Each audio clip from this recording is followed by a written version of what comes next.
Hey everyone, this is Joe Lowly from Precision Match Timer, and I want to show you a little bit about the timer today and the best ways to use it during a match. First thing I want to do though is show you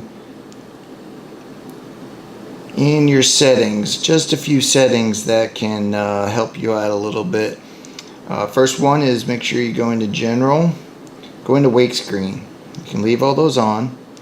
Make sure it's on wake for 70 seconds and not wake for 15 seconds. That'll give you a longer bit of time where you can view the timer during a stage. It does only stay awake for 70 seconds if your hand isn't moving pretty aggressively.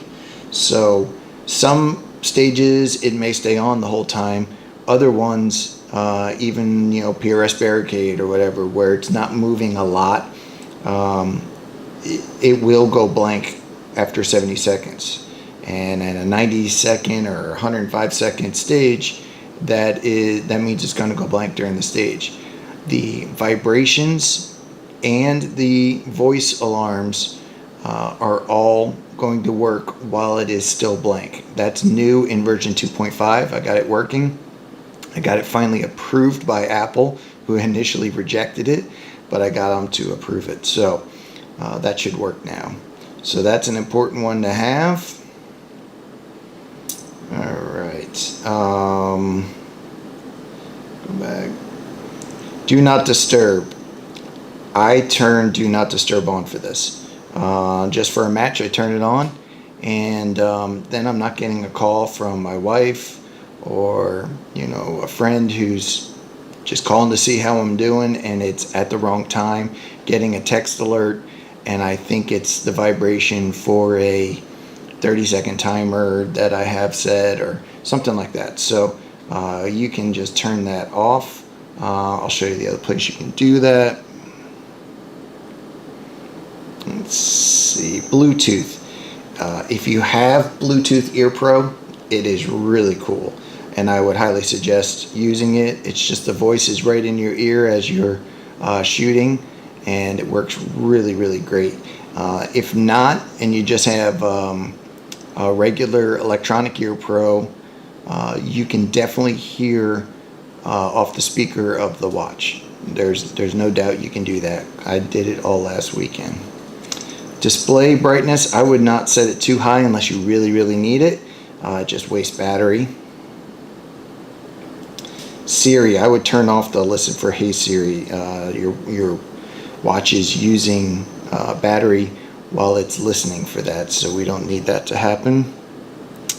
And there we go. So if you're back on your watch on your apps and you scroll up, you can see this moon icon. That's your do not disturb. You can turn it on. That's a little bit easier than the other way. So we're going to the Precision Match Timer, and so there's your par times that you get to choose. Standard ones are up there, but you can set a custom one as well. We did a lot of 1 minute 30-second par times this past weekend, and we had been shooting 145s, so that 15-second cut affected a lot of people, and it definitely helped with timing out, and more importantly for me, in not rushing too much and knowing I have enough time to finish a stage.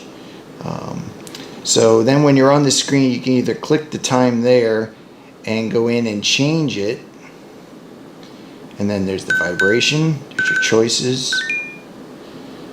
They do have sounds as well. You can put a color, so there's a color change on it if you want, and then the voice alarm I would always have on yes. If you want to add another alarm, you can add alarm number 2. I usually just put a 20 or 30-second alarm and then this 10-second countdown. These are the things that I had some very good shooters request that I put in there. Was all they wanted was a 20 or 30-second alarm and a 10-second countdown, and I have to agree with them. After using it, this is the way to go. So I'm gonna go back just to show you. I'm gonna set 35-second timer just so you can see how it all works. So of course the most important part of the precision match timer is how to start it.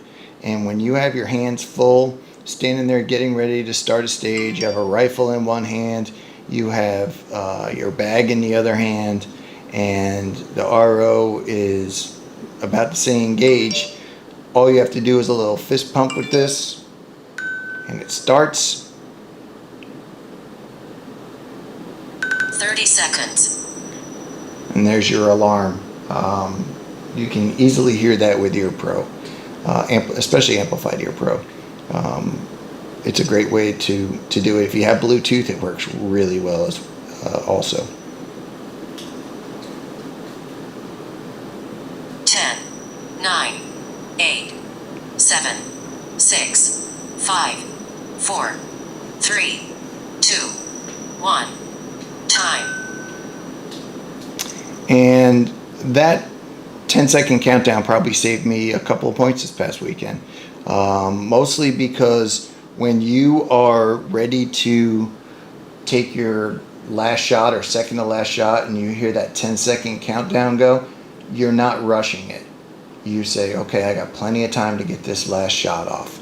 And, you know, you can wait till it's down to 3-2 seconds left.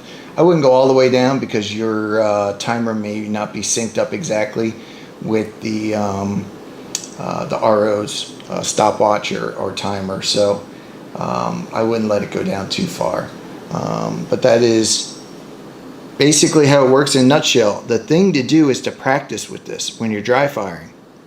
It's a great practice tool because then you actually have a timer to see if you're getting your shots off. But it also gets you in the habit of using it. I have forgotten to use it, and in the middle of the stage I went, oh, I forgot to start the timer. Get into the habit of when they say, do you understand the course of fire? That's when you say, got my rifle, got my scope settings, got my bag, got my timer, and get that all ready to go so that when they say engage, you can pump your fists and make it start, and you will definitely reap the benefits of it over time. And I guarantee you that you will get more points if you use it on a consistent basis. So thanks a lot for taking a look at the video. Thanks a lot for buying the app, and I hope to see you out in the range soon. Thanks.